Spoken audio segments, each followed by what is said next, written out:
Hello friends, welcome to Kargi classes. Date आज की 1 दिसंबर 2020 और इंडियन एक्सप्रेस के एडिटोरियल और आइडिया पेज से देख लेते हैं इंपॉर्टेंट आर्टिकल्स जो आज हम डिस्कस करेंगे।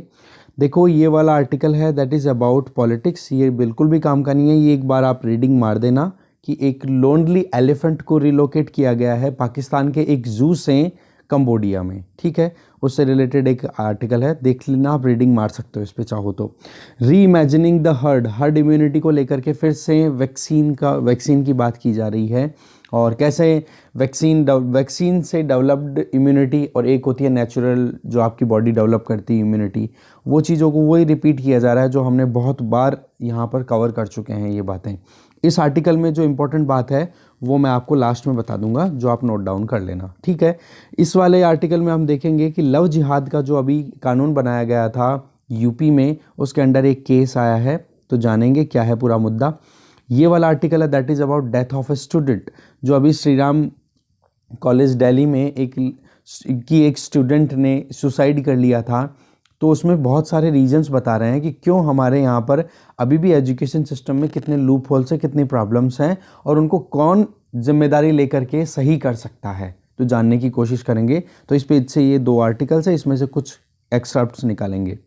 फिर बात करें आइडिया पेज से। आइडिया पेज में ये वाला आर्टिकल है जिसमें आप देखोगे कि ईरान में जो न्यूक्लियर फैसिलिटी डेवलप हुई है उसको डेवलप करने वाले जो मास्टरमाइंड थे उनको मारना, उनको असैसिनेट करना, जिसमें इजराइल की इंटेलिजेंस एजेंसी मोसाद का हाथ होना ये माना जा रहा है। तो देखेंगे पूरा क्या सिनेरियो क्रिएट हो रहा है ये चीज़। फिर ये वाला आर्टिकल है बिहार की पॉलिटिक्स। अगर आप बिहार पीएससी के लिए प्रिपेयर कर रहे हो तो एक बार ज़रूर रीडिंग मार देना। बाकी वहाँ की ये चीज़ें हम ऑलरेडी डिस्कस कर चुके हैं, ठीक है। ये वाला भी फिर से लव जिहाद के बारे में ही है, चीज़ें हम ऑलरेडी डिस्कस कर चुके हैं। नई चीज़ें कुछ भी नहीं है इस आर्टिकल में। नई जो है वो फर्स्ट पेज में जो एडिटोरियल पेज है उस पर है, वो देखेंगे। तो चलिए स्टार्ट करते हैं डिस्कशन। फर्स्ट आर्टिकल है दैट इज़ अबाउट स्ट्राइक 1। पहला केस फाइल हो चुका है जो एक रिग्रेसिव नया एंटी कन्वर्जन लॉ लाया गया था उत्तर प्रदेश में, और आप देखोगे इसमें कहीं ना कहीं इस तरीके के लेजिस्लेशन जो है ना वो मिसयूज़ होने के लिए ज़्यादा एक स्कोप क्रिएट करते रहते हैं और हरासमेंट ज़्यादा होता रहता है। और जबकि ये बात की जा रही है लव जिहाद की, तो जो माइनॉरिटी मुस्लिम्स हैं उनके अगेंस्ट में ये लॉ कहीं ना कहीं मिसयूज़ किया जा सकता है। तो आप देखोगे कि इंटरपर्सनल अगर कोई अपनी खुद की रिलेशनशिप स्टैब्लिश करना चाहे, क्योंकि सोसाइटी में आप देखते हो ऑलरेडी बहुत हॉस्टिलिटी अवेलेबल है, एग्जिस्ट करती है कि कोई इंडिविजुअल अपनी ऑटोनॉमी को एक्सरसाइज करके अपने डिज़ायर के अकॉर्डिंग कोई रिलेशनशिप स्टैब्लिश करना चाहे वो ट्रांसजेंडर्स को लेके देखो, चाहे इंटर रिलीजन रिलेशनशिप स्टैब्लिश करने की करे, तो हर जगह पे कहीं ना कहीं उनको बहुत सारी प्रॉब्लम का सामना करना पड़ता है। तो अगर इन फैक्ट्स को अगर देखें तो 1 साल पहले की बात बताई जा रही है कि 2 एडल्ट्स ने स्कूल में वो मिले एक दूसरे से और वो उनका लव अफेयर शुरू हो गया और वो भाग करके फिर उन्होंने शादी कर ली। फिर क्या होता है कि उनका ब्रेकअप हो जाता है और उनकी फैमिलीज़ कहीं ना कहीं आमने सामने आती हुई दिखाई देती हैं। तो लड़की की तरफ से जो लड़की के पेरेंट्स हैं उन्होंने ये कहा कि लड़का मुस्लिम है और उसने हमारी बेटी को किडनैप कर लिया और उसको फिर बाद में फोर्सफुली शादी के लिए राजी किया और रिलीजन को कन्वर्ट करने की बात की। अब बात करोगे, अब देखते हैं कि अभी तो इस तरीके से आप देखते हो कि इस तरीके से उस लड़के को फिर अरेस्ट कर लिया जाता है, ओके। अब कोर्ट में जब वो केस चल रहा है तो जो वुमेन है, जो फिर प्रोसिक्यूशन हो रहा है पूरे केस में, तो वुमेन ने ये बताया कि एब्डक्शन हुआ और मतलब एक तरीके से ये बताया कि उसकी विल के अगेंस्ट में उसको किडनैप किया गया, उसको या ले जाया गया, ये कहा गया उसने। फिर उसकी फैमिली ने ये सारे मैटर को सॉर्ट आउट करवा करके, सॉर्ट आउट तो क्या मतलब, इस तरीके से लड़की की शादी फिर दूसरे लड़के से हो जाती है। तो अब बात आ जाती है कि ये बात हो गई 1 साल पहले की। अब बात आ जाती है लव जिहाद से रिलेटेड कानून आ गया। तो जैसे ही यूपी गवर्नमेंट ने ऑर्डिनेंस डिक्लेयर किया तो उस वुमेन की फैमिली ने उस 24 साल के मुस्लिम लड़के के खिलाफ में केस दायर कर दिया। अब आप देखो केस मैटर कितना 1 साल पहले का था, रेट्रोस्पेक्टिवली ये काम हो रहा है कहने का मतलब। तो और उसका आप देखोगे लड़के के अगेंस्ट में केस अब रजिस्टर हो रहा है क्योंकि ऑर्डिनेंस अब आया है कि कैसे भी करके वो ये ट्राई कर रहे हैं कि लड़की को फोर्स किया गया और कन्वर्ट करने के लिए उसको प्रेशराइज किया गया कि तू कन्वर्ट कर तेरा रिलीजन। तो इस तरीके से अगर आप देखें तो ये अपने आप में एक डिप्रेसिंग स्टोरी है कि हमारी इंडियन सोसाइटी में कितनी सारी परेशानियां हैं अभी भी। फैमिलीज़ अपने खुद के हथियारों को इस तरीके से, अपने मीन्स को इस तरीके से यूज़ करती हैं कि जिससे डरा धमका करके जो बच्चे हैं उनको, या फिर जो यंग पीपल हैं उनको कहीं ना कहीं मतलब अपनी खुद की विल के हिसाब से चलाना चाहती हैं। स्पेशली वुमेन की बात की जाए, ये देखो थोड़ा सा क्या है यहाँ पर, आप देखते हो इंडियन सोसाइटी और अमेरिकन सोसाइटी, अमेरिकन टच में आजकल हम लोग ज़्यादा आने लग गए हैं। तो इंडिविजुअल्स की जो एक फ्रीडम होती है ना, वो उसकी बात की जाती है वेस्टर्न सोसाइटी में, पर्टिकुलर अमेरिका में, ठीक है। जबकि हमारे यहाँ पर सोसाइटी में फैमिली को, यूनाइटेड फैमिलीज़ को बहुत ज़्यादा रेलेवेंस मिलती है। अब इसमें बहुत सारे इश्यूज आ जाते हैं, बट अभी फ़िलहाल हमारा कॉन्टेक्स्ट ये है कि लॉज को मिसयूज़ कैसे किया जाता है, वो देखने वाली बात है। तो अब लव से रिलेटेड अगर यंग पीपल अपने खुद के इंडिपेंडेंट ऑटोनोमस वो ऑटोनॉमी अपनी एक्सरसाइज करें तो वहाँ प्रॉब्लम का सामना करना पड़ता है, चाहे वो मैरिज से रिलेटेड कोई हो। तो इस तरीके के बहुत सारे इंस्टेंसेस होते हैं जब लॉ को एक वेपन की तरह यूज़ किया जाता है, और पावर असिमेट्री को हम देख सकते हैं, जो कि लगातार यूनियन, मतलब आप बहुत सारी इस तरीके की यूनियंस जिसमें इंटर रिलीजन, इंटर फेथ अगर कोई एक साथ आना चाहता है लाइफ स्पेंड करने के लिए, तो फैमिलीज जो हैं वो कहीं ना कहीं अपने ऑनर के नाम पे उनको ज़्यादा परेशान करती हुई दिखाई देती है। इसी तरीके से कर्नाटका स्टेट है एक, और वो भी कोशिश कर रहे हैं कि कैसे भी करके अगर कोई कन्वर्जन करता है इस तरीके से परेशान करके, या फिर इंटरफेथ या इंटरकास्ट यूनियन अगर क्रिएट करने की कोशिश करता है, तो सेक्शन 366 ऑफ आईपीसी का वो यूज़ किया करते हैं, जो कि डील किससे करता है, किडनैपिंग से, एब्डक्शन से, या कोर्स मतलब किसी वुमन को प्रेशराइज करना कि भाई तू शादी कर, उससे रिलेटेड ये सेक्शन 366 आईपीसी का यूज़ होता है। तो आप देख सकते हो ऑलरेडी इन चीज़ों को रोकने के लिए हमारे यहाँ पर ये प्रोविजंस अवेलेबल हैं।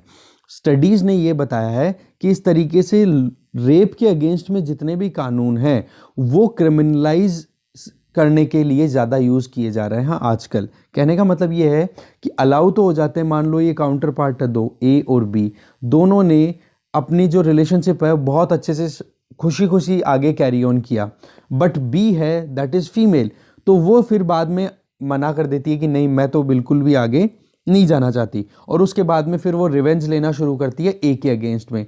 तो वो जो रिलेशनशिप उनकी स्टैब्लिश हुई थी वो उनके बीच में कंसेंशुअल थी, बहुत सोच समझ के उन्होंने स्टैब्लिश की थी। बट आज अगर बी सेटिस्फाई नहीं है या बी के कोई और इशू आ रहे हैं और उसकी वजह से अगर बी ए से कोई रिवेंज लेना चाह रही है, बदला लेना चाह रही है, तो वहाँ पर फिर इन लॉज को क्रिमिनलाइज कर दिया जाता है, गलत तरीके से यूज़ किया जाता है। समझ रहे हो? तो वो चीज़ें कहीं ना कहीं हमें समझने की ज़रूरत है और टैकल करने की ज़रूरत है। हमारी सोसाइटी में इनइक्वालिटीज़ देखो, चाहे कास्ट बेस्ड हो, जेंडर बेस्ड हो, क्लास बेस्ड हो, तो इसकी वजह से कहीं ना कहीं आप देखोगे हमारी सोसाइटी में जो हमारी लाइफ है ना, वो एक तरीके से हॉबल्ड वे में चल रही है, मतलब लंगड़ा के चल रही है एक तरीके से। लॉज के इम्प्लीमेंटेशन की अगर बात करें तो वो कहीं ना कहीं पावर इक्वेशन को ज़्यादा एंट्रेंच करते हुए दिखाई दे रहे हैं कि जो हैव्स हैं उनके पास में एक्सेसिबिलिटी ज़्यादा है, हैव नॉट्स हैं उनके पास में एक्सेसिबिलिटी है ही नहीं। तो इस तरीके से यूपी गवर्नमेंट ने जो अभी ये मतलब एक डेंजरस एक लॉ बनाया है जिसमें डिस्क्रिमिनेशन कहीं ना कहीं एक्सप्लिसिटली दिखाया गया है, रिटर्न फॉर्म में है, तो इसमें तो और भी ज़्यादा प्रॉब्लम हो जाएगी। जब हिडन वे में डिस्क्रिमिनेशन को ही अगर क्रिमिनलाइज वे में यूज़ कर लिया जाता है, केस को क्रिमिनलाइज कर दिया जाता है, तो अब तो एक्सप्लिसिटली यूपी गवर्नमेंट ने बोल दिया भाई कॉर्जन बेस्ड अगर कन्वर्जन कोई करता है तब जाके और प्रॉब्लम। ये तो आप कह सकते हो कि जो कंजर्वेटिव सोसाइटी का एटीट्यूड हमारे यहाँ पे वो एक और कदम आगे बढ़ गई है, और रही सही में पुलिस का रोल और ज़्यादा बढ़ गया है। दूसरा आप देखोगे अनकॉन्स्टिट्यूशनल असॉल्ट ज़्यादा बढ़ते चले जाते हैं जब एक इंडिविजुअल अपने आर्टिकल 21 के अंडर अपनी खुद की शादी के लिए अपने डिसीजन लेना चाहे, वहाँ पर कहीं ना कहीं प्रॉब्लम आती हुई दिखाई दे रही है। तो जो आप देख सकते हो कम्युनल पोलराइजेशन की एक क्लाइमेट ऑलरेडी चल पड़ी है हमारे यहाँ पर, पोलरिटी बहुत ज़्यादा है। तो रही सही में एक मुस्लिम कम्युनिटी के अगेंस्ट में ये एक डॉग विसल का काम कर सकता है, इस तरीके का कानून। डॉग विसल का मतलब कि एक ट्रेनिंग देना, बिना कोई इरिटेशन के तैयार करना कुछ ऐसे मतलब खिलाड़ियों को जो फिर बाद में मुस्लिम कम्युनिटी के अगेंस्ट में काम करते हुए दिखाई देंगे, एक प्रोपोगेंडा को आगे बढ़ाते हुए दिखाई देंगे, तो वो तो कहीं ना कहीं हमारी सोशल हार्मनी के अगेंस्ट में चला जाएगा। रही सही में आप देखोगे कन्वर्जन को अगर सर्टिफाई करना है स्टेट को कि भाई ये तो कॉशर है या फिर नहीं, कॉशर का मतलब होता है कि लेजिटिमेट है या नहीं, तो ये चीज़ तो आप देखो ना, इस चीज़ से तो अगर स्टेट का रोल यहाँ पर आ गया, कानून के हिसाब से कोई भी शादी को लेजिटिमेट डिक्लेयर किया जाएगा या नहीं, जेन्युइन डिक्लेयर किया जाएगा या नहीं, तो वो तो फिर कहीं ना कहीं जीरो सम गेम ले आएगी हिंदू और मुस्लिम्स के बीच में कि भाई उन्होंने हमारे साथ ऐसा किया तो हम भी एग्जैक्टली ऐसा ही करेंगे, टिट फॉर टैट, एक हाथ से देना दूसरे हाथ से लेना, तो वो चीज़ भी गलत हो जाएगी। इस चीज़ में आप देखना, इन सारी अनकॉन्स्टिट्यूशनल पावर को यूज़ करना, इस तरीके से स्टेट का एक इंडिविजुअल के रिलेशनशिप में स्टेप इन करना, वो कहीं ना कहीं आप देख सकते हो विजिलेंट स्टेट की जीत को ही कंसिडर करेगा, इंडिविजुअल्स की जीत नहीं होगी यहाँ पर। ठीक है, नेक्स्ट आर्टिकल देखते हैं। Next article that is about री इमेजिनिंग द हर्ड। इस आर्टिकल में कोविड से रिलेटेड ही चीज़ें बताई हुई है, हर्ड इम्यूनिटी, वैक्सीन, इनके बारे में मैंने आपको ऑलरेडी बहुत बार हम जान चुके हैं इन चीज़ों के बारे में। अभी यहाँ पर देखने वाली चीज़ है कि इम्यूनाइजेशन प्रोग्राम ने कितना अच्छा काम किया कि जब जोनास सॉल्क ने मतलब ह्यूमैनिटी के लिए एक अच्छा काम किया, जब पोलियो वायरस की अगेंस्ट में पोलियो वैक्सीन डेवलप किया था, और आप देख सकते हो स्मॉल पॉक्स को भी कंट्रोल करने में वैक्सीन ने कितना इंपॉर्टेंट रोल प्ले किया। तो एक तो ये इंपॉर्टेंट चीज़ आ जाती है। दूसरा इस आर्टिकल में इंपॉर्टेंट चीज़ आ जाती है कि सार्स और मर्स की अगर बात करें तो ये भी कोरोना वायरस फैमिली के ही कुछ अलग स्ट्रेन्स है जिनका इन्फेक्शन ऑलरेडी हो चुका है। तो इन कंटेंजियन के बारे में जिस तरीके से अप्रोच की गई थी, वो हम अगर देखें तो वैक्सीन डेवलप होने में लगभग 20 साल तक लग गए थे। ठीक है, 20 साल तक वैक्सीन डेवलपमेंट होने में लग गए थे।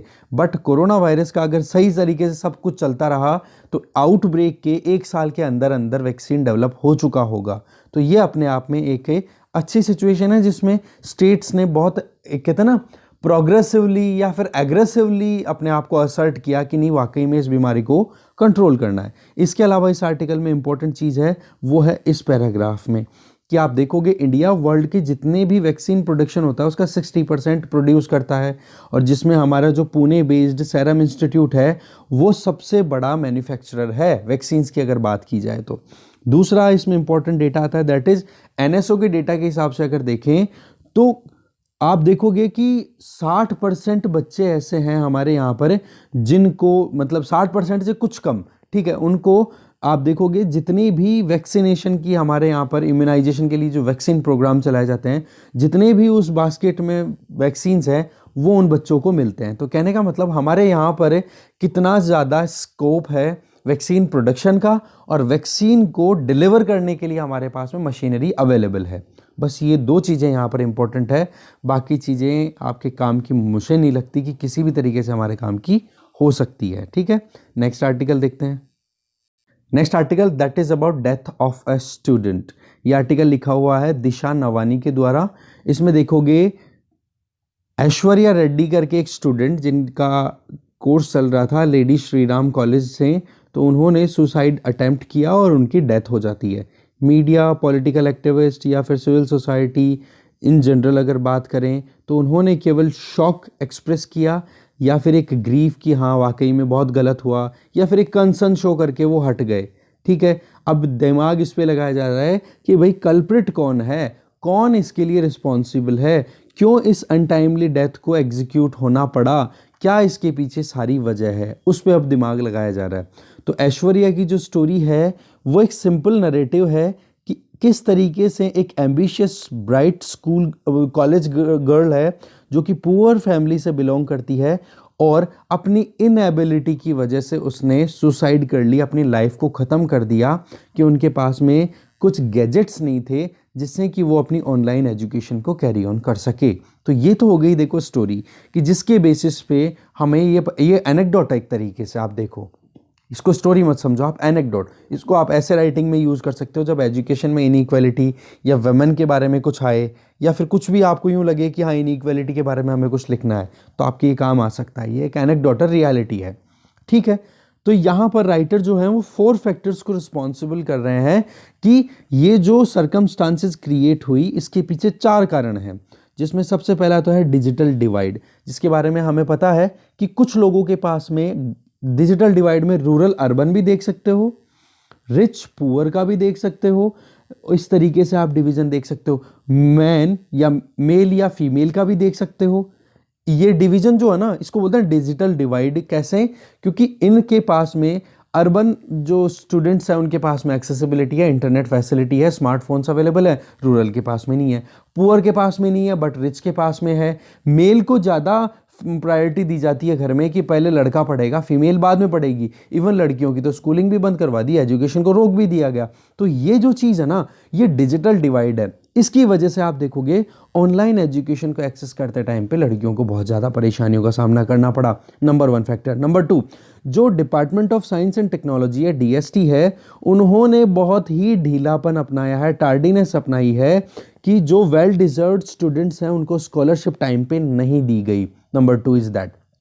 तीसरा, कि लैक ऑफ नॉलेज, कि जो एडमिनिस्ट्रेशन है स्कूल का या फिर कॉलेज का, उनको यही नहीं पता कि स्टूडेंट्स का बैकग्राउंड क्या है, क्या सोशियो इकोनॉमिक कंडीशन से वो लोग उठ करके आए हैं, किस तरीके का उनके घर पे माहौल है। उन चीज़ों को उन्होंने एक्सेप्ट नहीं किया और केवल फ्रेशर्स को रख लिया हॉस्टल्स में। बाकी जो second year, third year, fourth year के जो स्टूडेंट्स थे उनको कह दिया कि भाई हॉस्टल प्रीमाइजेस को आप छोड़ दो, कोविड-19 की वजह से सोशल डिस्टेंसिंग मेंटेन नहीं हो पाएगी। तो नंबर 3 और नंबर 4 फैक्टर क्या है कि आप देखो कि अथॉरिटीज़ को अप्रोच नहीं कर पाते हैं स्टूडेंट्स।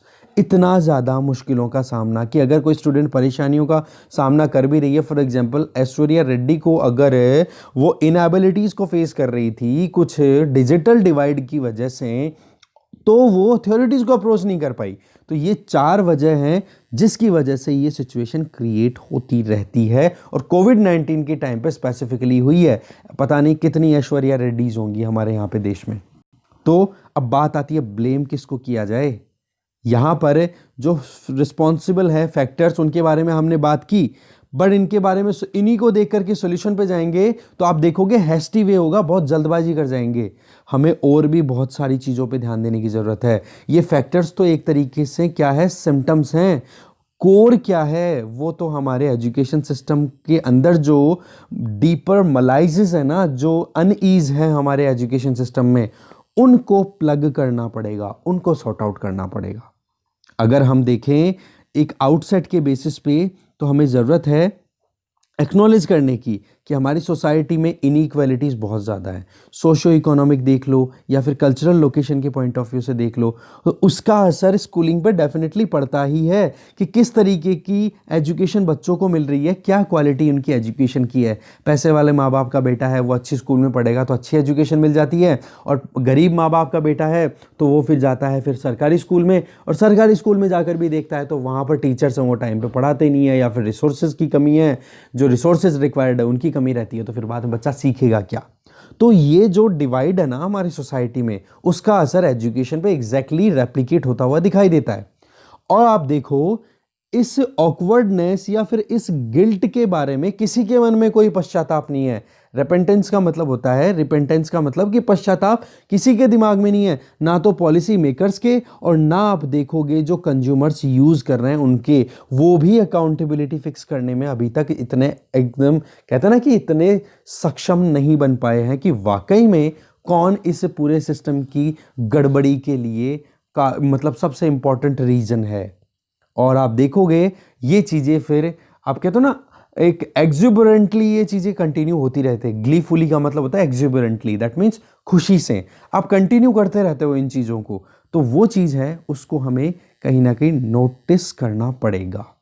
जब ज़्यादातर स्टूडेंट्स से इस विशियस साइकिल का सामना करते हैं ना, जिसमें डिसएडवांटेज का ही डिसएडवांटेज का सामना करना पड़ता है। भाई गरीबी में पैदा हुए, छोटी का मतलब अच्छी खासी स्कूल में पढ़ नहीं पाए हैं, रिसोर्सेज उनके पास में अवेलेबल नहीं है, अच्छी एजुकेशन नहीं हुई तो अच्छी कंपटीशन एग्ज़ाम क्रैक नहीं कर पाएंगे, या उनकी पर्सनालिटी डेवलपमेंट उस लेवल की नहीं हो पाएगी कि वो अच्छी जॉब्स को एक्वायर कर सकें, और जब अच्छी जॉब नहीं होगी तो फिर से वो गरीबी के हत्थे चढ़ जाएंगे और उनके बच्चे भी उसी साइकिल में घूमते रहेंगे। तो आप देखो कितना मुश्किल है ये सिस्टम। तो यहाँ पर ज़रूरत है कि जो एलीट इंस्टीट्यूशंस हैं उनको भी कहीं ना कहीं ओपन अप करना चाहिए, क्योंकि लिमिटेड एक्सेस की वजह से ये विशियस साइकिल लगातार चलती रहती है। अब आप देखोगे फिर भी कुछ चैलेंजेस को फेस करते हैं स्टूडेंट्स, ठीक है। इनिशियल थ्रिल तो उनके दिमाग में ये रहता है कि हमें कैसे भी करके एग्ज़ाम क्रैक करना है। जैसे मान लो आप कोई एग्ज़ाम की प्रिपरेशन कर रहे हो, ठीक है, चाहे यूपीएससी की करो चाहे कोई और कॉम्पिटिटिव एग्ज़ाम प्रिपरेशन कर रहे हो, शुरुआत में तो रहता है एग्ज़ाम पास करनी है, हमें ये करना है ये करना है। जब आप एग्ज़ाम क्रैक कर लेते हो, सिस्टम में एंटर हो जाते हो, तब आपको और चीज़ों की प्रॉब्लम का सामना करना पड़ता है। तो कहने का मतलब आपका एंथुजियाज्म तो टूटता चला जाता है ना। वही चीज़ हमारे यहाँ पर एजुकेशन सिस्टम में देखी जाती है। जब एक बार एडमिशन हो जाता है तो सभी स्टूडेंट्स को इक्वल ट्रीटमेंट मिलता है, चाहे वो सिलेबस की बात करो, चाहे फिर कैरिकुलर रिसोर्सेज की बात करो, चाहे फिर वो पेडागोजिक प्रोसेसेस की बात करो, पढ़ाने लिखाने का जो तरीका होता है, चाहे वो असेसमेंट प्रैक्टिसेस की बात करो। जबकि आपको पता होना चाहिए कि हमारे जो स्टूडेंट्स हैं वो किस किस बैकग्राउंड से आ रहे हैं। डिफरेंट क्लास, डिफरेंट सोसाइटी के जो क्लासेस होती हैं, डिफरेंट कास्ट, रिलीजन, एथनिसिटी, आते हैं unequal economic socio cultural background से, और ट्रीटमेंट उनको मिल रहा है सिमिलर। तो ये तो इनइक्वालिटी हो गई ना एक तरीके की hidden. This is the seed of inequality, ठीक है। तो इस तरीके से आप इक्वल और न्यूट्रल ट्रीटमेंट दे रहे हो, तो इसमें एक तरीके से इफेक्टिव अनइक्वल और बायस्ड बिहेवियर निकल के आ रहा है। इसका मतलब ये नहीं है, राइटर का कहना है कि इसका मतलब मेरा ये नहीं है कि हेट्रोजीनियस जो मिक्स आ रहा है स्टूडेंट्स का वो अच्छे इंस्टीट्यूशन में आए तो वो गलत आइडिया है। नहीं, इसका मतलब ये नहीं है। इसका मतलब यहाँ पर ये बता रहे हैं राइटर कि आप एक्सेसिबिलिटी इंश्योर कर रहे हो तो इंस्टीट्यूशन की रिस्पॉन्सिबिलिटी बन जाती है कि एक ऐसा स्पेस क्रिएट किया जाए जहाँ पे डेमोक्रेटिक और इगैलिटेरियन एथोस के बारे में बात की जाए, जहाँ पे एक एक स्टूडेंट्स को उनके बैकग्राउंड को कंसिडर करते हुए अटेंशन पे की जाए, ठीक है। इसके लिए प्रोएक्टिव मेजर्स लेने की ज़रूरत है स्टूडेंट्स के लिए एटलीस्ट, जिससे कि उनको जो भी ज़रूरत है उनको पूरी की जा सके। कम से कम उन स्टूडेंट्स के लिए जो मार्जिनलाइज्ड बैकग्राउंड से आते हैं, जो गरीब परिवारों से आते हैं, जो नीची जात को मतलब सोसाइटी में जिनको नीची जात से कंसिडर किया जाता है, जो गरीब परिवारों से बिलोंग करते हैं, ठीक है। तो ज़रूरत ये है कि स्टूडेंट्स की ये परेशानियों को रिकग्नाइज किया जाए जो ये फेस करते हैं अपनी लाइफ में। रेगुलर सर्कमस्टांसेस हैं वो आप देखोगे तो एक प्रेशर वाला माहौल बना रहता है, चाहे वो एकेडमिकली देखो, चाहे आप वो देखो कि ड्रेस कैसी पहनी है, बोलते कैसे हैं, उनका एप्रिसिएशन क्या है, किसी भी मूवी को देख करके आए हैं या फिर कुछ भी नया आया है उसके लिए उनका बिहेवियर क्या निकल के आ रहा है, उन चीज़ों का भी उन पर लगातार प्रेशर बनता रहता है। और ये चीज़ें फिर लगातार साइकोलॉजिकल पैटर्न एक क्रिएट करती रहती हैं। कोविड-19 की वजह से आप देखोगे कितनी सारी टेंशन्स का सामना करना पड़ रहा है बच्चों को, और उसी का एग्जांपल है ऐश्वर्या का। ऐश्वर्या ने अपने घर में प्रॉब्लम देखी कि जो एनवायरनमेंट कॉलेज में मिलता है वो क्या घर पे मिलता है? अरे नहीं मिलता भाई, घरों में इवन लॉकडाउन के टाइम पे तो सब लोग इकट्ठे हुए हैं। मुझे जहाँ तक लग रहा है आप खुद ने एक्सपीरियंस किया होगा कि आपने जो नॉर्मल टाइम्स में जो घर पे बैठ के स्टडीज़ की थी उनमें भी आपने हर्डल्स का सामना किया होगा, क्योंकि घर वाले सारे एक जगह पे थे, ठीक है। तो कैसे पढ़ाई कर पाएंगे? और जब एम्बिशियस स्टूडेंट जिनके यहाँ पर उनके यहाँ पर इलेक्ट्रॉनिक गैजेट्स अवेलेबल नहीं है, जो घर को मॉर्गेज करके फिर बाद में लोन लेकर के अपनी फैसिलिटीज़ रिक्वायरमेंट को पूरी करते हैं, ऐश्वर्या की छोटी बहन को स्कूल से ड्रॉप आउट करना पड़ा, समझ गए। तो आप देख सकते हो इनएबिलिटी, डिप्रेशन, या मतलब सॉरी इनएबिलिटी, डेस्परेशन और फ्रस्ट्रेशन, ये तीनों चीज़ें मिला करके और ऐश्वर्या रेड्डी जैसे स्टूडेंट्स के लिए बहुत बुरे हाल बनाने वाली सिचुएशन बन गई, और उसी वजह से ये केसेस निकल के आते हैं। तो बात ही आ जाती है, क्या ये सारी जो फैक्टर्स हैं चाहे क्या ये पर्सनल हैं? क्या इनकी ज़रूरत नहीं है कि कोई उनकी काउंसलिंग प्रॉपर हो? पुअर्टी, एंजाइटी, डिप्रेशन, इनएबिलिटी, ये सारी मिलकर के कहीं एक दुश्मन की तरह, एक शत्रु की तरह अटैक नहीं कर रही है? तो भाई रिस्पॉन्सिबिलिटी आ जाती है कॉलेजेस पे, हमारे एजुकेशन सिस्टम पे, डीएसटी जैसे डिपार्टमेंट्स को, कि भाई टाइम पे स्कॉलरशिप क्यों नहीं दिया आपने, देना चाहिए। रिस्पॉन्सिबिलिटी हर एक इंडिविजुअल, सिंगल इंडिविजुअल पर्सन की भी है कि आप देखो कि जो एक आइलैंड पे विश्वास करते हैं कि हाँ भाई एक एक्सेलेंस वाले आइलैंड्स बनते रहे, मतलब सोसाइटी में कुछ लोग हैं 15-20 लोग जो बहुत ही एलीट होते हैं, उनके पास में क्वालिफिकेशन अच्छी है, नॉलेज अच्छा है और वो ग्रो करते रहते हैं, वो तो वर्चुअस साइकिल में चल रहे हैं। जबकि आप देखो ज़्यादातर जो मेरिटोरियस स्टूडेंट्स हैं, जो गरीब परिवारों से बिलोंग करते हैं, उनको क्यों आप नहीं देख रहे हो? अपनी आंखें खोलो भाई, अंधे मत बनो, ठीक है, उनकी डेस्टिनी को फाइनलाइज करो जिससे कि वो अच्छे से अपनी लाइफ को जी सकें। स्टेट को ज़रूरत है कि सपोर्ट प्रोवाइड करे, चैरिटी का एक सपोर्ट मिले। आप देखो कि जो लोग मेरिटोरियस हैं, पढ़ने लिखने में अच्छे हैं, उनको फैसिलिटेट करने की आवश्यकता है हमें। ठीक है, नेक्स्ट आर्टिकल देखते हैं। नेक्स्ट आर्टिकल है a killing and the new middle east. अच्छा आर्टिकल है, पूरा डिटेल में जानेंगे। आर्टिकल लिखा हुआ है सी राजा मोहन उनके द्वारा। देखो, अभी एक ब्रेजन मर्डर होता हुआ दिखाई दिया है, आपने न्यूज़ भी देखी होगी। ईरान के टॉप न्यूक्लियर साइंटिस्ट, ठीक है, जो कि तेहरान के पास में ही हुई। ठीक है, और उनका नाम क्या था मैं बताता हूँ, मोहसेन फ़खरीज़ादे। ठीक है, मोहसेन फ़खरीज़ादे, इनको असैसिनेट कर दिया गया है।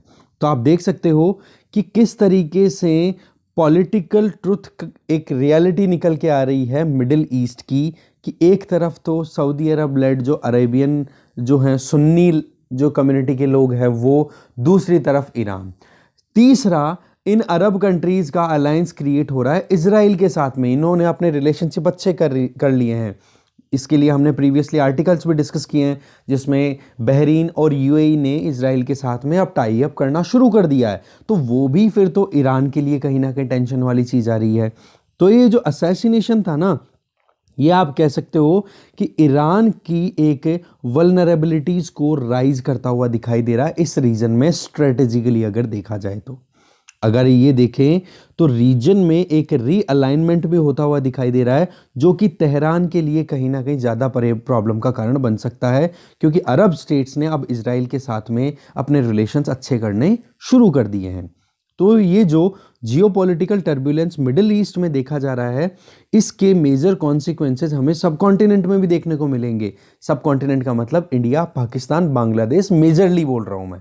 ठीक है, मेजरली 3 कंट्रीज, क्योंकि अभी तक रिलीजन की बात करें, इकोनॉमी की बात करें, स्ट्रेटेजिक टाइज की बात करें, तो इंडिया, पाकिस्तान और बांग्लादेश तीनों कहीं ना कहीं मिडिल ईस्ट से मोर और लेस हमेशा से कहीं ना कहीं कनेक्टेड रहते हैं।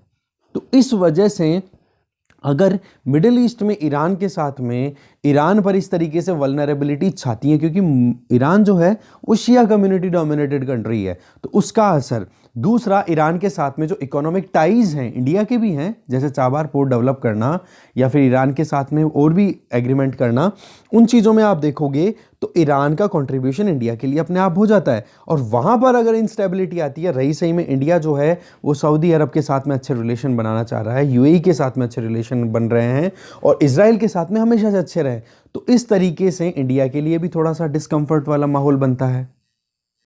एक तरफ तो ईरान जो है वो कहीं ना कहीं आइसोलेट होता हुआ दिखाई दे रहा है रीजन में, और दूसरी तरफ आप देखोगे तो ट्रंप एडमिनिस्ट्रेशन, इजराइल और गल्फ अरब कंट्रीज जो हैं वो एक साथ आ रहे हैं, और तीनों मिलकर के, ट्रंप एडमिनिस्ट्रेशन अभी करंटली, इजराइल और गल्फ अरब, ये तीनों मिलकर के जो बाइडेन को कहीं ना कहीं प्रिवेंट करना चाहते हैं कि जैसे ही वो जनवरी 2021 में प्रेसिडेंशियल जो पोस्ट है वो एक्सेप्ट करते हैं, ओथ लेते हैं, तो उसके बाद में न्यूक्लियर डिप्लोमेसी जो है जिसके बेसिस पे तेहरान को आइसोलेट करने की कोशिश की गई थी यूएसए के द्वारा, उसमें अब दोबारा से मतलब जो जैकपोआ थी उसको रिवाइव ना कर दे, उसके लिए अब तीनों कंट्रीज काम कर रहे हैं। कौन?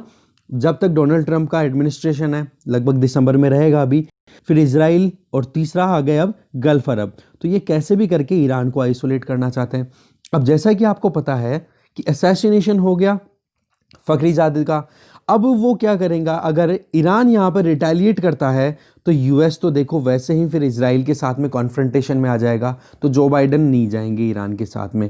अब अगर ईरान अगर नहीं करता है तो ईरान की वीकनेस आ जाती है, तो वहाँ पर ईरान अगर वीक हो जाता है तो इंटरनली डिवीज़न आ जाएगा ईरान के यहाँ पर, जो कि एक तो यूएसए के साथ में जाना चाहते हैं और दूसरे जो हार्डलाइनर्स हैं कि भाई हमें तो कॉन्फ्रंटेशन करना चाहिए, तो ईरान में इंटरनल डिस्टर्बेंस आ जाएगी। तो दोनों केसेस में आप देख सकते हो ईरान बहुत ही बड़ा लूजर होके निकल सकता है इस केस में। ठीक है, मैं दोबारा बता देता हूँ इस चीज़ को कि जो बाइडेन को किस तरीके से प्रेशराइज किया है। असैसिनेट कर दिया अभी प्रेसिडेंट डोनाल्ड ट्रंप ही हैं, तो असैसिनेशन के बाद में, इनको मरवाने के बाद में, ईरान के जो ये न्यूक्लियर साइंटिस्ट हैं उनको मरवाने के बाद में ये जो प्रॉब्लम हो रही है इसमें ईरान के लिए डिलेमा है, क्या करेगा?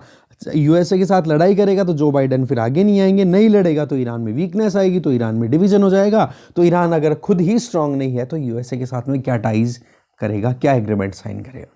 तो वर्स्ट सिचुएशन तो ईरान में और भी ज़्यादा क्रिएट होती हुई दिखाई दे रही है। बहुत सारे सवाल हैं क्योंकि सोसाइटी में आप देखोगे वहाँ पर डिवीज़न है, हॉस्टिलिटी लगातार बढ़ती चली जा रही है। और दूसरा आप अगर देखोगे जो ओपोनेंट्स हैं, जो अभी करंट रूलिंग है उसके ओपोनेंट्स हैं, वो कहीं ना कहीं फॉरेन सिक्योरिटी एजेंसीज के साथ में कोलैबोरेट करते हुए दिखाई दे रहे हैं। क्यों जी? क्योंकि न्यूक्लियर फैसिलिटी से रिलेटेड जो साइंटिस्ट हैं उन पर अगर अटैक हो रहा है, इसका मतलब जो करंट रिजीम के जो लोग हैं उनके अगेंस्ट में भी कुछ ओपोनेंट्स वहाँ की ईरान की सोसाइटी के हैं, वो क्या सपोर्ट कर रहे हैं? ये अपने आप में बहुत बड़ा सवाल है। ईरान की इंटरनल पॉलिटिकल वीकनेस जो है वो देखोगे तो इनकी इकोनॉमिक पेन को भी लगातार बढ़ाई चली जा रही है। रही सही में डोनाल्ड ट्रंप एडमिनिस्ट्रेशन ने ऑलरेडी मैक्सिमम प्रेशर कैंपेन चला रखा है ईरान के खिलाफ पिछले कुछ सालों में, और जिसमें आप देखोगे साउथ एशिया जो है वो ईरान के साथ में गुडविल भी मेंटेन करना चाहता है। तो इस केस में आप देखोगे इंडिया और इसके जो पड़ोसी हैं वो नहीं चाहेंगे कि कैसे भी करके तेहरान के इस कॉन्फ्लिक्ट में वो पड़ें। एक तरफ अरब और यूएसए हैं और दूसरी तरफ है तेहरान, क्योंकि वो अपने आप में एक इंडिपेंडेंट दोनों के साथ में रिलेशनशिप मेंटेन करना चाहते हैं। तटस्थता बोलते हैं इसको, जो हमने आज तक मेंटेन की है। अगर आप देखें, ये तो हो गया एक रीजनल ट्रेंड। अब दूसरे रीजनल ट्रेंड की बात करते हैं। दूसरे रीजनल ट्रेंड में हमने एक थोड़ी सी आइडिया लिया कि अरब रिलेशंस जो अरब कंट्रीज़ के रिलेशंस हैं इजराइल के साथ में अब ट्रांसफॉर्म होते हुए दिखाई दे रहे हैं। वो भी ईरान के लिए एक डर का कारण है, क्योंकि आप देखोगे बहरीन और यूएई ने अभी रिसेंटली इजराइल के साथ में अपने रिलेशनशिप नॉर्मलाइज किए हैं, और कुछ रिपोर्ट्स आई हैं कि जो सऊदी क्राउन प्रिंस जो है मोहम्मद बिन सलमान, उनकी मीटिंग हुई है, सीक्रेट मीटिंग्स हुई हैं इजराइल के प्राइम मिनिस्टर बेंजामिन नेतन्याहू के साथ में। पर यहाँ पर एक डिनायल भी देखने को मिल रहा है कि सऊदी अरब या ओपनली नहीं बोल रहा है इस चीज़ को। कारण क्योंकि सऊदी अरब जो है वो आइडियोलॉजिकली कोर स्ट्रेंथ बन के रहा हुआ है इस्लामिक या फिर अरब वर्ल्ड की अगर बात की जाए, क्योंकि जूस और इस्लाम इनके बीच में जो मुस्लिम्स हैं इनके बीच में जो कॉन्फ्लिक्ट होता है उसमें सबसे इंपॉर्टेंट जो रोल प्ले करते आए हैं वो अरब कंट्रीज, स्पेसिफिकली बात की जाए तो सऊदी अरबिया। और अगर वो सीक्रेट बातें करते हैं और वो रिपोर्ट अगर रिलीज होती है तो आप देख सकते हो कि ईरान के लिए और भी ज़्यादा टेंशन की बात है, क्योंकि इतने दिनों तक तो चलो सऊदी अरब और इजराइल की नहीं बनती थी, बट अब यूएसए की मीडिएटरशिप की वजह से सऊदी अरब और इजराइल अगर साथ में आते हैं तो ईरान के लिए और ज़्यादा हेडेक बन जाती है। अब बात आ जाती है कि सब कॉन्टिनेंट के लिए अब क्या सवाल है, क्योंकि सब कॉन्टिनेंट के हमारे यहाँ से देखोगे तो हमारे यहाँ पर चाहे इंडिया हो, चाहे पाकिस्तान हो, चाहे बांग्लादेश हो, वैसे तो भूटान नेपाल ये भी कंसिडर होते हैं, बट हम बात कर रहे हैं अभी फिलहाल 3 देशों की। तो उसमें देखोगे तो लगभग वर्ल्ड की 40% पॉपुलेशन रहती है। तो अब उन लोगों के लिए क्या, वो किधर जाएंगे? पाकिस्तान में जो प्रैग्मेटिस्ट हैं, जो वाकई में जानते हैं प्रैक्टिकल सिचुएशन को, तो वो कहीं ना कहीं इजराइल के साथ में अपने रिलेशनशिप नॉर्मलाइज करना चाहते हैं। इससे क्या होगा कि वो कहीं ना कहीं दिल्ली का जो कनेक्शन है ना तल अवीव से, उसको थोड़ा सा रिड्यूस करें। देखो अभी इजराइल क्या है, पाकिस्तान के अगेंस्ट में ओपनली बोलता है और इंडिया के फेवर में हमेशा आता रहता है। तो अगर पाकिस्तान के रिलेशनशिप अगर अच्छे हो जाते हैं इजराइल से, तो इंडिया के फेवर में इजराइल ज़्यादा नहीं बोलेगा, तो कहीं ना कहीं एक अपर हैंड क्रिएट हो जाता है पाकिस्तान के लिए। पर होता क्या है, वहाँ पर इस्लामिक आइडियोलॉजी ज़्यादा है और वो लगातार यहूदी हिंदू कॉन्स्पिरेसी के बारे में बात करते हैं कि बोले ज्यूज़ और हिंदूज़ मिल करके इस्लामिज्म को ख़त्म करना चाहते हैं। एक तो ये पॉइंट बोलते हैं। इस वजह से जो प्रैग्मेटिक जो पाकिस्तानी लोग हैं वो कहीं ना कहीं अपने आप ही सप्रेस हो जाते हैं। दूसरे, पैलेस्तीन इशू को कश्मीर से दोनों मैच करते रहते हैं कि जिस तरीके से पैलेस्तीन को इंडिपेंडेंस की ज़रूरत है उसी तरीके से कश्मीर को भी आज़ाद करवाना है हमें इस्लामिज़म के नाम को लेकर के। तो इस तरीके से कहीं ना कहीं पाकिस्तान फिर से बैक सीट पे आ जाता है और इजराइल के साथ में अपने रिलेशनशिप को फिर आगे बढ़ाने से रुक जाता है। अगर हम देखें कॉन्टेक्स्ट के बारे में, तो ये पूरा ड्रामेटिकली ऑल्टरेशन देखा जा रहा है। जिस तरीके से गल्फ अरब और इजराइल के बीच में रिलेशनशिप चेंज होती हुई दिखाई दे रही है। पाकिस्तान प्राइम मिनिस्टर इमरान खान ने भी प्रेशर के बारे में बताया है कि भाई उनके ऊपर दबाव बनाया जा रहा है सऊदी अरब और यूएई के द्वारा कि पाकिस्तान जो है वो अब सेंसिबल रिलेशनशिप क्रिएट करे इजराइल के साथ में, जिससे क्या है कि उसको बेनिफिट मिल जाएगा वॉशिंगटन में, क्योंकि वॉशिंगटन में इजराइल तल अवीव की अच्छी खासी पकड़ है, तो उसका फायदा मिल सकता है। क्योंकि अभी करंटली आप देख सकते हो इंडिया की तरफ अमेरिका थोड़ा टिल्टेड ज़्यादा है, तो रावलपिंडी कहीं ना कहीं आप देख सकते हो कि बस केवल और केवल आइडियोलॉजिकल आर्ग्यूमेंट बेसिस पे रुका हुआ है। बाकी ओवरऑल देखिए तो रावलपिंडी के लिए या फिर पाकिस्तान के लिए ये अपने आप में एक इस तरीके की कंपेलिंग सिचुएशन बन गई है कि उसको इजराइल के साथ में रिलेशनशिप अच्छे करने के लिए बहुत बार सोचना पड़ रहा है। और रही सही में जो पार्टनर्स हैं वो भी प्रेशर बना रहे हैं, जैसे कि सऊदी अरब और यूएई। तो अपने खुद के यहाँ पर डोमेस्टिक बैकलैश को अवॉइड करने के लिए ही केवल पाकिस्तान अभी इजराइल के साथ में कॉन्वर्सेशंस में इंडल्ज नहीं हो रहा है। बाकी आप देख सकते हो पाकिस्तान की तरफ से भी वहाँ पर जो एलिट क्लास है, या कह सकते हैं हम कि जो प्रैग्मेटिक पीपल है या फिर गवर्नमेंट है, वो कहीं ना कहीं थोड़ी सी रिलैक्स होती हुई दिखाई दे रही है कि अब इजराइल को हमें रिकॉग्नाइज करना चाहिए। अब देखो कि पाकिस्तान अगर रिकॉग्नाइज करता है, बांग्लादेश भी फिर पीछे नहीं रहेगा। तो इस तरीके से इकोनॉमिक और टेक्नोलॉजिकल जब कोलैबोरेशन इजराइल के साथ में कर लेंगे, बांग्लादेश हो गए या फिर पाकिस्तान जैसे कंट्रीज हो गए, तो आप देखोगे एक अपने आप में ही नया ज्यू कनेक्शन बनता हुआ दिखाई देगा। आपको पता है कि बांग्लादेश में अभी प्राइम मिनिस्टर शेख हसीना की रिजीम के टाइम पे बहुत सारा क्रिटिसिज्म भी हुआ है, वॉशिंगटन से भी बहुत सारा क्रिटिसिज्म हुआ है कि ह्यूमन राइट्स को वायलेशन ज़्यादा हो रहा है, पॉलिटिकल फ्रीडम ज़्यादा नहीं दी जा रही है। तो इन चीज़ों को अगर देखें तो यहाँ पर अगर इजराइल के साथ में बांग्लादेश के रिलेशन अच्छे होते हैं तो बांग्लादेश की रेपुटेशन भी अच्छी हो जाती है। अब ये बात करें इजराइल के लिए कि इजराइल अगर बांग्लादेश और पाकिस्तान से अगर अच्छे रिलेशंस करता है, जो कि आप देख सकते हो वर्ल्ड के 2 लार्जेस्ट इस्लामिक नेशंस में से एक हैं, तो आप देखोगे अपने आप में एक ये पॉलिटिकल बोनस देगा इजराइल को। ठीक है, हम जानते हैं कि दिल्ली में बैठे हुए या फिर हमारे जो इंडिया वाले जो लोग हैं वो कहीं ना कहीं थोड़ा सा रिग्रेट फील करेंगे कि इजराइल और जो पाकिस्तान या बांग्लादेश है उनके बीच में रिलेशनशिप अच्छे बनते हैं। बट एक चीज़ ज़रूर है कि इजराइल का रिलेशनशिप अगर सब कॉन्टिनेंट में, साउथ एशियन सब कॉन्टिनेंट में दोनों कंट्रीज़ के साथ में अच्छा होता है, तो इसको कभी भी ये कंसिडर नहीं करेगा कि ये गलत है। क्योंकि इंडिया भी जो है वो मिडिल ईस्ट में ईरान के साथ भी एंगेज करना चाहता है, तो आप देखोगे सऊदी अरब के साथ भी एंगेज कर रहे हैं, यूएई के साथ भी एंगेज कर रहे हैं, तो इजराइल के साथ भी एंगेज करना चाहते हैं। तो एग्जैक्टली अगर इजराइल यहाँ पर पाकिस्तान, बांग्लादेश और इंडिया तीनों के साथ एंगेज करे तो India will not object it, क्योंकि इंडिया हमेशा से मल्टीनेशनल, मल्टीपोलर वर्ल्ड ऑर्डर की बात करता रहता है। तो ये चीज़ आप ज़रूर ध्यान रखना। तीसरा ट्रेंड अगर अपन देखें तो दैट इज मिडिल ईस्ट में आप देखोगे कि राइवलरी भी निकलती हुई दिखाई दे रही है। एक तरफ सऊदी अरब है तो दूसरी तरफ टर्की है। टर्की की लीडरशिप, टर्की अभी तक देखो अपने आप में बहुत ही ज़्यादा लिबरल कंट्रीज में से कंसिडर हुआ करता था, रिलीजियस मॉडरेशन के लिए जाना जाता था। पर जब से रेसेप तैयब अर्दोगन ने अपनी लीडरशिप को मनवाया है तो वहाँ पर आप देखोगे रिलीजियस झील जाग चुकी है कि कैसे भी करके अब इस्लामिक वर्ल्ड के लीडर की तरीके से हम उभर के आएंगे। जबकि सऊदी अरब और यूएई में पॉलिटिकल मॉडरेशन का एक ट्रेंड चल पड़ा है। तो कहने का मतलब है कि जो रेडिकल इस्लामिज्म है उसको प्रोमोट करने की कोशिश कर रहा है कौन? टर्की। अब आप देखो कि इसी पूरे कंटेस्टेशन को अगर देखें तो सऊदी अरब तो देखो ऑलरेडी इंडिया के साथ में अपने रिलेशनशिप मेंटेन कर चुका है और पाकिस्तान पे कहीं ना कहीं प्रेशर बनता हुआ दिखाई दे रहा है। अब टर्की और सऊदी अरब की जो राइवलरी है ना, वो पाकिस्तान के जो गल्फ कंट्रीज के साथ रिलेशन है उन पर भी असर डाल रहा है। क्योंकि पाकिस्तान क्या कहता है कि भाई आप टर्की के साथ में रिलेशनशिप अच्छी करो और एक तरीके से जो ऑर्गेनाइजेशन ऑफ इस्लामिक कोऑपरेशन है, ओआईसी है, इसको बिल्कुल ख़त्म करो और नया वर्ल्ड ऑर्डर मतलब नया इंस्टीट्यूशन क्रिएट करो जिसमें कि टर्की का भी अच्छा खासा से होना चाहिए, मलेशिया का भी से होना चाहिए। ये बातें हम ऑलरेडी कर भी चुके हैं।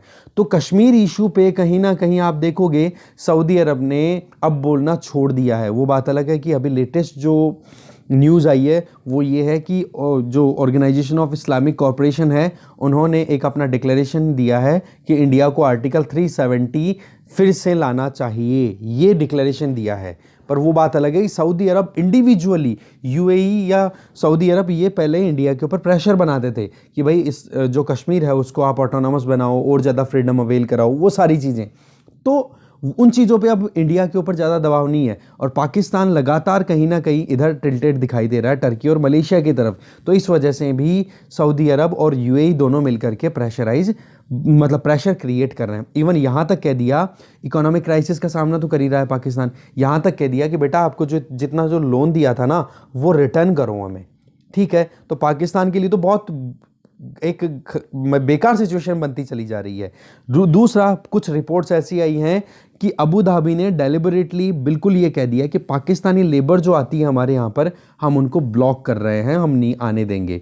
रही सही में यूएई के अंदर जो 1.2 मिलियन पाकिस्तानी लोग जो काम करते हैं एमिरेट्स में, उनको फिर से भेज दिया जाएगा उनके कंट्री में। और आप देखो currently economic downturn all over world देखा जा सकता है।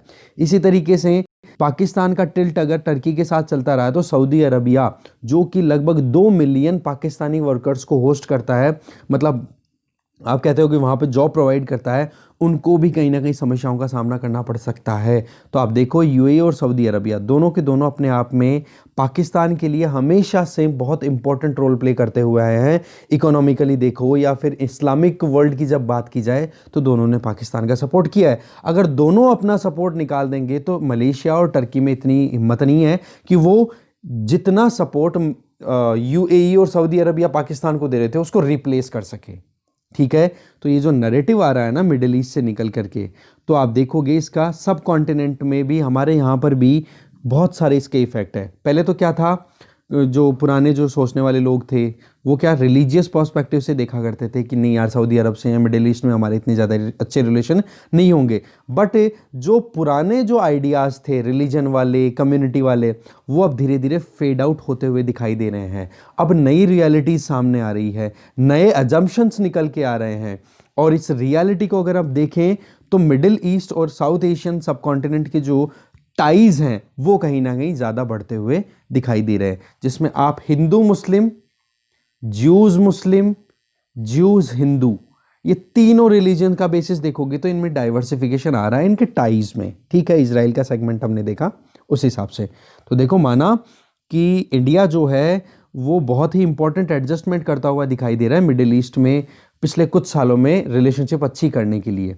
पर हम देख सकते हैं इस रीजन में जो कुछ भी हो रहा है उन चीज़ों को हम आंखें बंद करके इस पूरे चेंज को अवॉइड भी नहीं कर सकते। बांग्लादेश और पाकिस्तान जो है मिडिल ईस्ट के साथ अगेंस्ट जाते हुए भी नहीं दिखाई दे सकते, क्योंकि अगर वो केवल रिलीजन का प्रिज्म लेंगे, केवल उसी लेंस से देखेंगे, तब तो देखो बांग्लादेश और पाकिस्तान के रिलेशन अच्छे नहीं हो पाएंगे। बट बांग्लादेश का तो हमें पता है बिल्कुल ओपन अप हो रही है ये इकोनॉमी, तो इसके तो रिलेशनशिप अच्छे होंगे। पाकिस्तान थोड़ा सा रेडिकल जाता हुआ दिखाई दे रहा है, तो थोड़ा सा इनको प्रॉब्लम हो रही है।